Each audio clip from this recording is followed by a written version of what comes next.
It's common for the wealthiest people to claim they pay their fair share, but that's up for debate.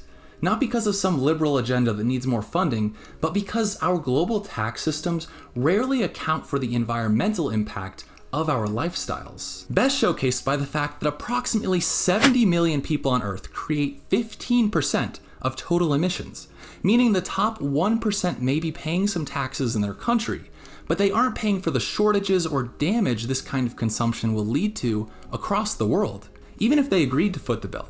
There are countless ways that construction projects, luxury items, or the purchase of private planes can be written off as a business expense. To fix this, the introduction of a carbon tax would help to capture the necessary funding to adapt to climate change and incentivize renewable energy. For context, there are many different ways to implement a carbon tax, but in general, the government sets a price that emitters must pay for each ton of greenhouse gas emissions they emit. The moral and practical reasoning for this type of tax really goes back to the fact that only 10% of humanity is responsible for 50% of emissions. So far, carbon taxes have failed in many countries because they often target the working class by making gasoline and other necessary products more expensive. So it's time that wealthy countries look at this data objectively and create policies that discourage overconsumption and reward efforts to reduce consumption. Two great examples might be providing a tax credit for living in a smaller home,